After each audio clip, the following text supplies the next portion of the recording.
Procurement notices, funding and grants opportunities, lists of potential partners, insights into market trends, databases of development professionals, webinars, latest news, and much more. Don't just be active in international development, thrive in it. Stay informed and connected. Visit DevelopmentAid.org today and see how we can help you achieve your sustainable development goals together. Hello everyone, welcome back to DevelopmentAid Dialogues. I'm your host, Hisham Allam. Today we are diving into a topic that is become both buzzword and battleground, aid localization. We are not just asking what it is, we are exploring what is becoming in practice and how it reflects the deeper tension and possibilities within the international cooperation. Joining us is someone who's been both a thought leader and change maker in this space, Dr. Duncan Green. He's a professor in practice at the London School of Economics, co-leads the Activism, Influencing and Change program, and directs the Global Executive Leadership Initiatives Influencing program. For many, he's known for his long career at Oxfam GP and the popular From Poverty to Power blog. Duncan's work always challenges us to rethink how change actually happens, not in theory, but in the mess and the momentum of real-world development. Hello, Duncan. We are happy to have you with us today. Thanks, Hisham, and thanks for that very kind introduction. Duncan, let's start with the basics. In the view, what does localization actually mean in today's development landscape? That's not an easy question to answer. It means different things to different people. There's a very simple version, which is more money goes to local organizations. So locally led, grassroots, closer to the people they're trying to help. And then there's a more sophisticated discussion about what else needs to happen for that to make a difference in terms of the processes, the reporting requirements, the way you monitor and evaluate programs.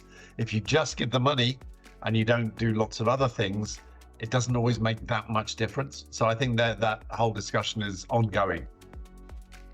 Yes, that is helpful framing. You have described yourself as a critical friend in several initiatives. How does this positioning shape your view on whether localization is genuinely processing or just being rebranded? So, a critical friend, I never realized it was a thing until somebody asked me to be one. And apparently it came out of the military, where everyone is scared to disagree with the general. So they have these people called critical friends who are not a part of the military hierarchy, who are able to advise the general and disagree politely and all the rest of it.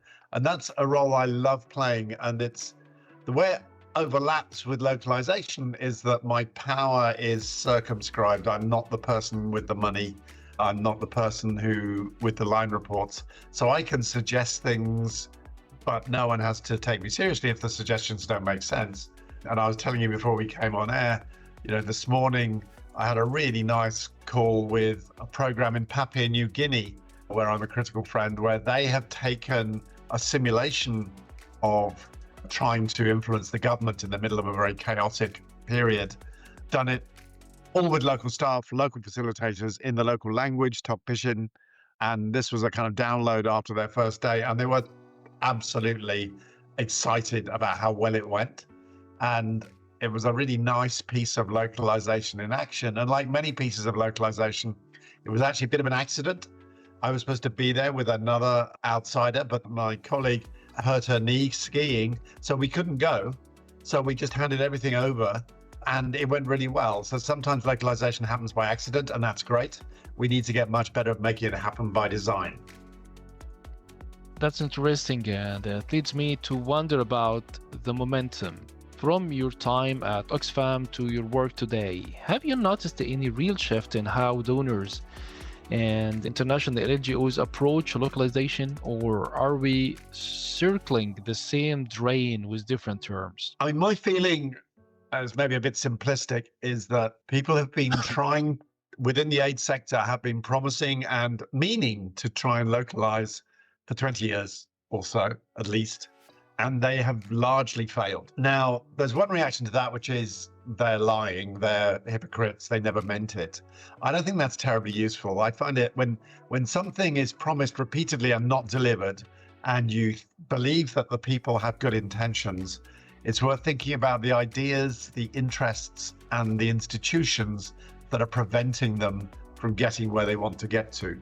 So the ideas are things like we're worried about money laundering or money for terrorist groups, and that we think our idea is that local groups are more likely to be involved in those kind of local politics things. I'm not going to go into whether that's true. I think largely it isn't, but that's an idea. An interest is somebody who runs, a large international NGO, a boss, a chief executive. They are judged by the income they bring in, among other things. And it's a very brave CEO who says, we're going to halve our income over the next 5 years because we want to give more of it away, make sure it goes through local organizations rather than through us. And then I think the biggest one, actually, of all these is the institutions, which is that the processes by which aid is taken from donors and delivered to the ground are incredibly complex. They retain a lot of power and language and ideas which are shaped in the global north. And it makes it very, very difficult for local organizations to actually use that money in a way that works. Just for example, the focus on 1 year project timetables, maximum 3 years, is hopeless if you're trying to do long-term change in many situations, which takes decades. Or the idea that you have to have a plan and stick to the plan with indicators and evaluation when, as soon as something happens, you need to change the plan. So, it's very difficult to adapt. So there's a bunch of institutional obstacles to doing this. Sorry, that's rather a long response, but I think those are the reasons why we haven't seen localization do well so far. However, there's a couple of additional things I would say to that, which is there's loads of localization has always been there. If you look at how people respond to natural disasters, there's always a lot of both local response and diaspora response increasingly. That doesn't go through the aid system. And that doesn't call itself localization. In a way, localization is an external gaze, it's an external word. And I think that has made a big difference. And then the second thing is that the nervous breakdown that the aid sector is currently in is opening up all sorts of doors for unintended localization, and we need to think about how that's going to happen and whether it can be turned into something lasting and useful. And when disaster strikes, as you have said, as climate disasters which demand urgent action, how can localization balance speed with community-led priorities without falling into disaster capitalism traps? Well, I think in a way you've answered your own question. I mean, if local responses are led by local people and local organizations and are responsive to local needs, and aid is either not present, or is in a subordinate issue, then you can do that. But as I explained earlier, it's very difficult to do that at the moment or historically. So I think this question about genuinely locally led localization is very tough for the aid sector to deliver. And I'm actually more excited about going around the aid sector. Things like tapping into the huge amount of religious-based giving in developing countries, things like zakat in Muslim countries or tithing in majority Christian countries. Those are huge amounts of funding and potential support for communities in moments of crisis, which don't have to jump through all these hoops of the aid system. And I think the current situation you've got is that with the destruction of USAID and the massive step back by a lot of other northern donors, you've got a situation where the money stopped flowing. There's a kind of wreckage, and something will emerge from the wreckage which could look like localization, but it will be bottom-up localization. It may be very poorly funded.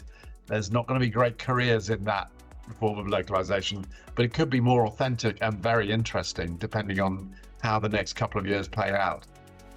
So just to try to make it more easier, how can local NGOs benefit from the current situation of the international aid cut? Yeah, that's everybody's trying to argue that there are silver linings, and I suppose I'm doing the same thing. I mean, the overall picture is that the aid cut is a disaster, especially on a whole bunch of on health, on humanitarian, there are a range of issues where people are going to really suffer because of the aid cuts. So let's not sugar the pill on that one. But you've got a situation now where it's a bit like COVID. So when COVID hit, there was some really interesting experiences of localization. There was a case study in the Pacific where, because of COVID, white men in shorts stopped coming, and local organizations started working in a different way. They started having meetings in their own language. They started, many of them are faith-based, so they started having religious services before each meeting, which they would never do when the secular aid guy arrived. Some people brought their kids to work because they're more family-oriented, and lots of things changed, but then they reverted once COVID was over. The situation we have now is analogous but not the same, in that the money isn't there. During COVID, the money was still flowing. But what you've got now is a situation where organizations are going to have to find other forms of support. Now, that can be sort of money, as I suggested, with zakat and tithes and so on, or voluntary efforts. If you look at the community efforts in the Sudan, for example, they have been absolutely massive and the main source of humanitarian relief in the Sudan, and have had limited amounts of aid. So these kind of ideas are going to emerge, but they will always hit the problem of how they raise money. And if you raise money locally, that doesn't mean there are no strings attached. Money always comes with strings, but the strings will be different. And so we might see that actually it's easier to be truly locally led with local funding. We might not, but it's something that needs to be explored, I think. But speaking about the examples you have given, most of the Muslim countries, the cat money goes to state-owned or established organizations that control the expenses and how the money is spent. So I don't think that this supports the approach of localization. Okay, so I'm not a Muslim, and I've only read about zakat, but my understanding is that the management of zakat varies massively between countries. The volume of zakat is absolutely huge, between $1 and $2 trillion a year, so several times the volume of global aid before the current crunch. So you're not arguing that all zakat needs to go to something, to go to these kind of purposes, just a small portion, and that some elements of zakat, and there's lots of scholarship and people arguing about this, could go to community development, for example. And I know there are rules about how zakat is spent, but it's not the only form of giving within Islam either. But I think organizations like Islamic Relief are doing a lot of thinking about how you can harness a small portion of this huge exercise in altruism.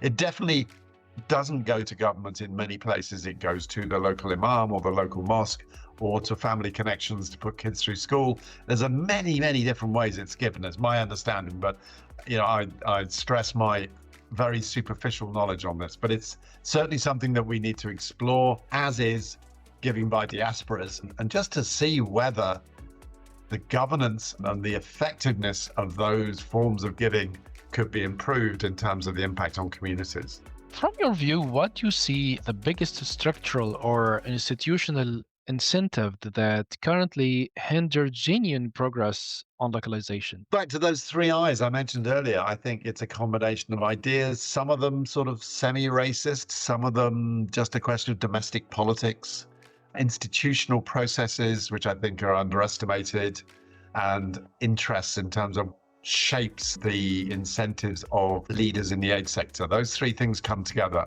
and I think that's one way to think about the lack of progress. I think that's a much better way of thinking about it than seeing it as a moral question or a question of double standards. I think you can actually try and understand why it isn't happening, and then decide whether you can change any of those things, whether you can change the ideas, the incentives, or the institutions, or whether actually those are always going to frustrate efforts at localization, and you could follow a different path like some of the things I've mentioned.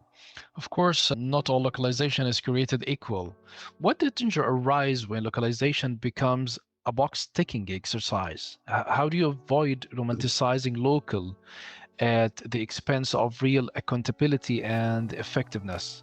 This is a really good question, Hisham. I mean, even as I used the word community, I was feeling uncomfortable, because community is one of those phrases people use which is not always helpful, because within a community there is power, there is inequality, there's the classic aid scenario of an aid donor saying, look, we've built a borehole, to deliver water to the community, and the borehole is in the grounds of the headman of the village, and the headman charges everyone else to get their water and just exacerbates inequality. So I think you need to think always about power and the systems in which these interventions and changes take place. You can't be naive about local being pure. One of the areas I work on in Papua New Guinea at the moment is a rather exotic one, at least to Western ears, sorcery accusation-related violence, which is that people are accused of sorcery and then driven out of the villages or killed. Now, that's something which is hard to argue that is externally caused. It's quite a process which has accelerated in recent years, partly due to sort of shifts and instability within Papua New Guinea. And outsiders are coming in to try and change the social norms around that violence. That's an example where it's not some romantic concept of community. You've got high levels of gender-based violence, horrendous levels of violence against people accused of witchcraft. And those things are quite endogenous. They're quite local. And they need a whole effort from both outsiders and insiders to shift. That brings us to power. While localization is often framed as shifting power, but how do we measure whether power is truly being redistributed, not just tasks or responsibilities? In my latest book, I talk about power as the kind of force field of social change. It's everywhere.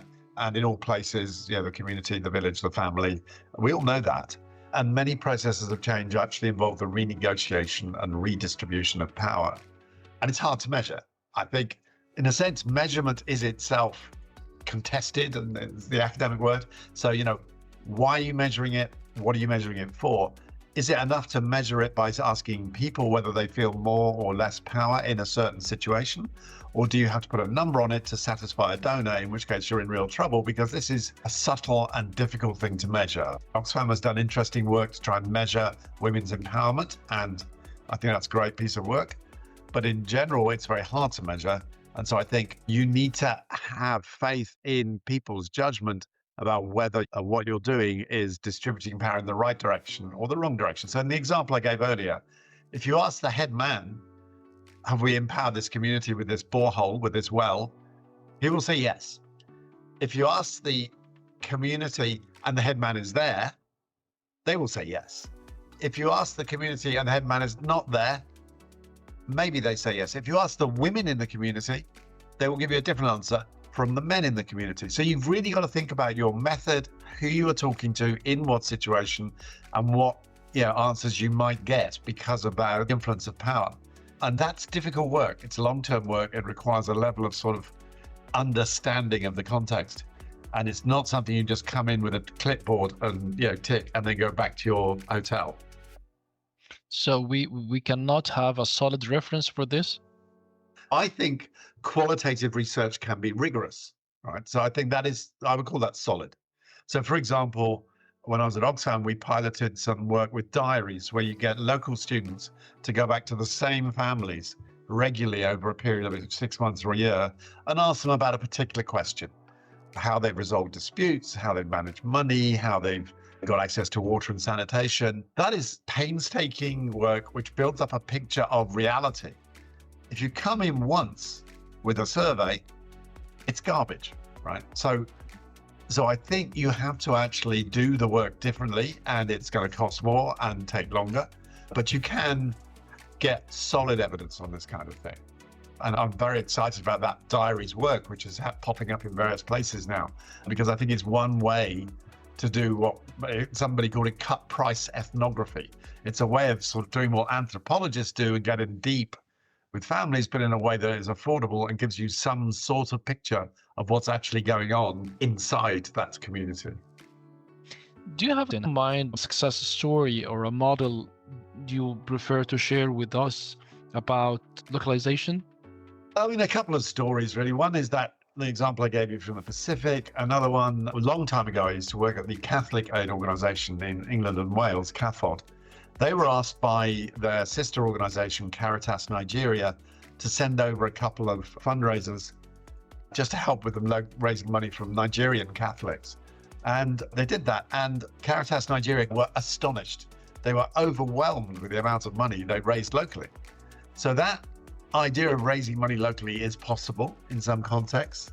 I think COVID, we saw really interesting forms of localization in many countries. We ran a research project called Emergent Agency in a time of COVID, where we collected stories of social movements popping up. Many people who had not ever done socially organized work before, just initially formed for helping relatives and neighbors, but then became organized, and it became a sort of galvanizing moment for many communities. And we charted what were the patterns of that localized response, which took place in COVID, because no one else, people couldn't come from outside. The aid system was sort of set back and people stepped into the bridge. So I think there's a number of case studies we've seen of actually existing localization. And I've collected quite a few of them on my old blog, From Poverty to Power. So if people go in there and just search on localization, there's a few stories there from different NGOs. Great. Now, zooming out to the global picture, with rising South-South cooperation and distrust of Western-led aid, how must localization adapt to these geopolitical undercurrents? Well, power doesn't go away. Whether you get your money from Brazil, China, or America, the people who give the money have more power than the people who receive the money in general, right? So I think localization will change. When you talk to African and Pacific leaders about the role of China, it's quite fascinating because people say, well, the thing we like about China is that they don't give lectures, they don't patronize, they don't have that colonial vibe that we get from the Brits or from the US. On the other hand, they sometimes bring their own workers, not just their own managers, but their own workers in, which doesn't create jobs. Sometimes there are debts which are hard to pay. So there's a bunch of different things around. That's the Chinese investment or from anywhere. So I guess localization will always be a question when money is coming from outside. It'll just look different because of the different traditions and relative powers. Money doesn't come without strings, but the strings are different. Localization funded locally will also have strings. Some local tech bro funds a big project in any given country. The money will still come with strings. If you raise money from subscriptions, from membership, that helps. There will still be issues around how much you charge, who gets excluded. So I think the message of what I've been writing recently is just don't look for a place where power does not exist, because there isn't one. You just have to get better at seeing what the relationship between power and money is, because we need money often to help people. Get better at seeing and understanding how power and money are connected, and then what can you do to actually make sure that doesn't stop you achieving your aim. But some local actors say they feel instrumentalized, invited into the room, but not into the decision making. Yeah, absolutely. What would it take to flip that dynamic for real? We're going back to the aid sector really now. So how do you sanitize that flow of money so that it doesn't come with some 23-year-old graduates from the LSE, for example, where I work, telling a lot of very experienced local people what they should be doing with the money? How do you avoid that? And one way I think is pooled funds, where donors put money into a common fund, and that fund is actually managed by local people. They make the decisions on funding. Now that is a good idea. Technically, it can work. It's difficult politically, because as soon as one bit of that money goes on something wrong, or some suspicion arises that it's going on something wrong, then it's very tempting for the donor to say, no, we can't risk this. We want the money back. We want to run it directly ourselves. So, but it's something that's been tried with some success. I think actually, and this is totally against the current flow of events, scholarships are quite a good distributed form of aid, which are a form of localization to local elites, but they are a form of localization. The place where I work at the LSE runs a very large master's program with hundreds of scholarships for African students. And those people come to the LSE, they get the benefits of an LSE education, they go back, they don't then get told by the LSE what they should be doing when they go home. They go back into government, into the private sector, into civil society, and they do really good stuff. So scholarships are interesting as a kind of distributed form of aid. It's not how people normally see scholarships, and they definitely have a soft power motive in that you're trying to influence people to be friendly to the LSE or to the UK or to the US or wherever, but they do have a different feel to them than project funding. So I think project funding is just one way of funding things, and it's not a good way in terms of localization. We need to think about other forms of funding. Start with, imagine there's no project, and think about how else we could support people. In your leadership training work, what is the most common blind spot you see among international staff when it comes to local power dynamics? I mean, the people we're training are part of an international aid system. They're very smart. Their intentions are almost universally honorable, but they are part of that system. So they are in the UN, they are in international NGOs, they're in the Red Cross and Red Crescent. So it's very hard for them to step outside that system and talk about some of the things I've been talking about today. So I think, one of the things I've often thought should happen and doesn't is immersion.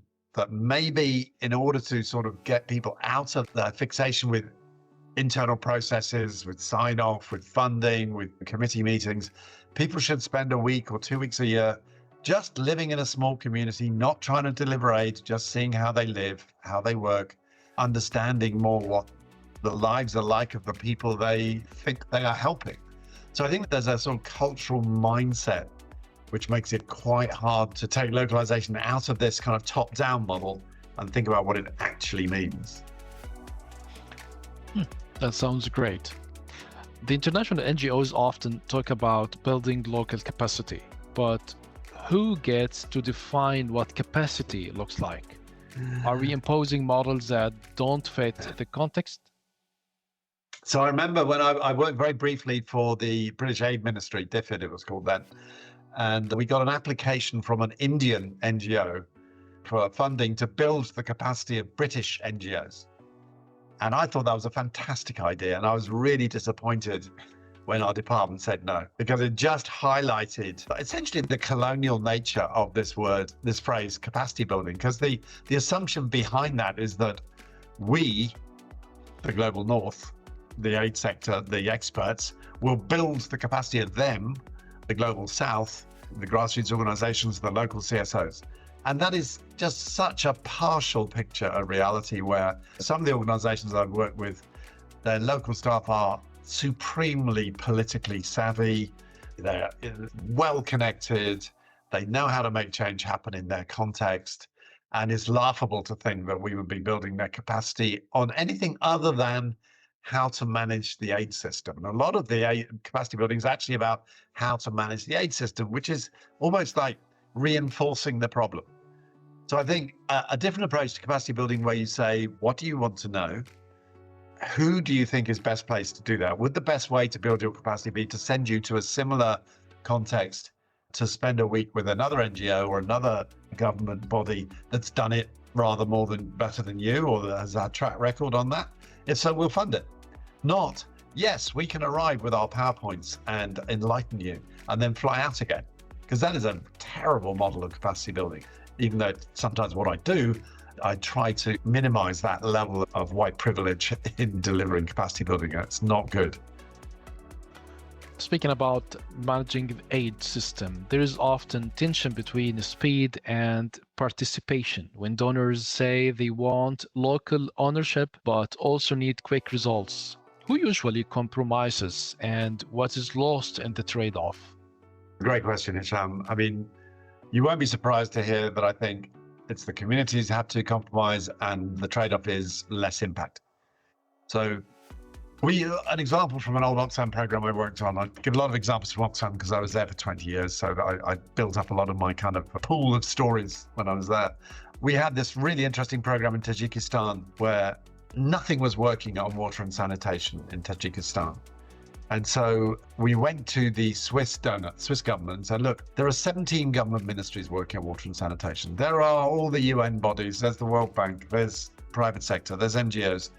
What we want to do is actually just form a community of practice, we'd call it now, a meeting of everybody working on water and sanitation, to get them together regularly and see how we do things better. We don't know what the results will be, We cannot predict. We cannot give you what they call a logical framework, a log frame, with our predicted outcomes. We just think that conversation is worth having. And to their credit, the Swiss said, okay, we'll fund you for 5 years. And the Oxfam guy, a really charismatic Palestinian engineer, went back and said, no, give us 10. And the Swiss said, yes. And what that meant was that you could just create a space where everybody concerned about water and sanitation could get together and talk about the problems and the solutions. And out of that came some really interesting initiatives. So there was one where they found an old water investment law, because investing in water in Tajikistan is really difficult, takes 180 days to get approval and all the rest of it. They found an old investment law which had been kind of drafted but then forgotten. They took it out, tweaked it, and the government passed it. And the time it took to make a new investment in water or sanitation dropped drastically. The president agreed to co-fund any investment in water and sanitation, and then really started to get results going. Now, none of that was foreseeable when they applied, and it took more than the 1 or 3 year time horizon that an aid project typically needs. So it was only possible because the Swiss were willing to do something different and innovative. There are very few donors who are doing that right now.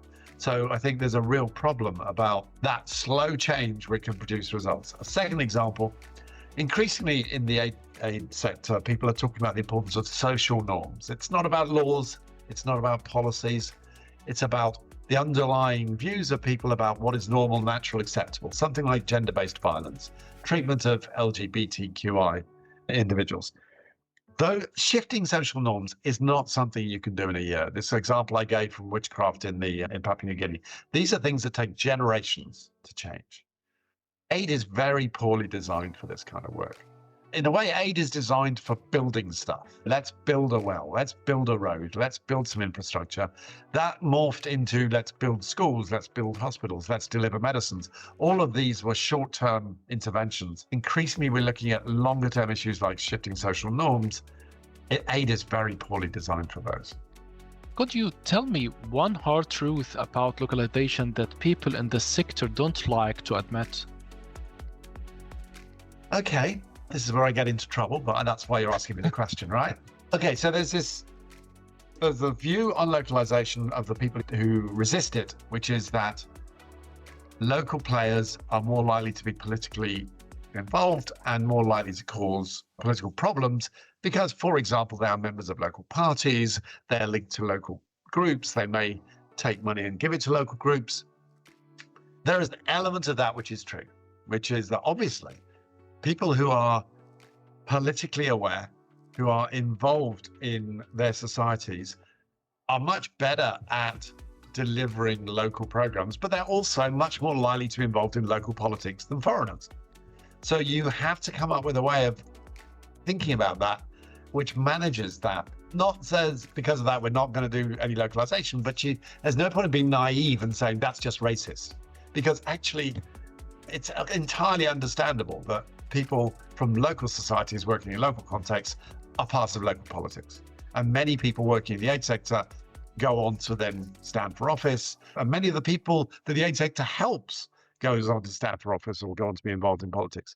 So you have to find a way where politics is not a dirty word, where politics is actually a good thing, and think differently about the involvement of local staff and local partners in their local political contexts. That is a very diplomatic answer. Looking at the next 5-10 years, do you see any tipping points, political, financial, or social, that could force a major shift in localization, or will it remain incremental? Oh, we're in the middle of it. A UN person I was talking to recently said, well, look, we've got to make a call on whether the current chaos in the aid system is a tide, which goes out and comes back to where it was, a long-term change of ocean current where suddenly we're swimming against the current, it's just get really hard work, or a tsunami that blitzes everything and then new stuff arises from the wreckage. I think we're seeing a tsunami. So I think the UN system is massively damaged by what's going on at the moment. The World Bank is talking about relocating out of Washington. One of the really surprising and shocking things is how many other donors jumped on the bandwagon behind USAID or behind the Trump administration and cut their aid. So we are seeing a situation where aid is going to be massively cut, and it may not come back. So in terms of localization, that means that there will be this tsunami wreckage, and then organizations will come out of that wreckage. Yeah, there will still be a need to help people in distress. There will still be people who want to influence their national government or their provincial government, local government. The things which motivate aid will still be there, but the aid won't be. So what we need to do, I think, is to be very, very attentive to look for early signs of what kind of architecture is emerging. You know, it may just be multipolar. It may be that Turkey is the main player in East Africa, China is the main player in Southeast Asia, and Brazil is the main player in Latin America. It may be just that, or it may be something much more complex and interesting. But we need to actually understand that, and then what that means for people like me, and I think probably you as outsiders. How do we show solidarity and find a useful role in this new architecture rather than try and drag it back to how things were before? Because how things were before, at least in terms of localization, was not working. Finally, looking ahead, if localization succeeds, what becomes the role of international NGOs? How can they avoid irrelevance or worse, abstraction in this new ecosystem? Well, in a way, I don't care. Yeah. I mean, NGOs always say we're trying to work ourselves out of a business. Yeah, it's never very convincing, but this may be the thing that happens. So on one level, I don't care, but on another level, there are clearly places where the NGOs will retain a big role. I'll point to three, I think. I mean, one is there are disasters which overwhelm local government and local capacity to respond and the capacity of diasporas. There will be a need for a humanitarian response there. Another one is global challenges. You know, you can't solve climate change one country at a time. NGOs are very well placed to do that convening catalytic role, to bring people together, to bridge between very local, national and international on issues like, you know, adaptation or loss and damage. So I think there'll be a role in terms of global, the jargon is global public goods, global good things will require global organizations to deliver. And especially if the UN is damaged because it's had its funding cut, NGOs will be part of that answer. And I think the third thing is NGOs are actually quite good at influencing governments. They've learned a lot over the years. I draw a lot of lessons from Oxfam and other NGOs in the work I do at the LSE, London School of Economics. I think there's a role there for supporting local organizations to get more effective at influencing decision makers in their countries, not telling them how to do it, supporting them. The kind of stuff that I was doing this morning in terms of the simulation game in Papua New Guinea, people in Papua New Guinea trying to work out how they use some of the tools like stakeholder mapping and thinking about strategy to get better and more responsive government. If NGOs can find a respectful and humble role to support that, that would be great.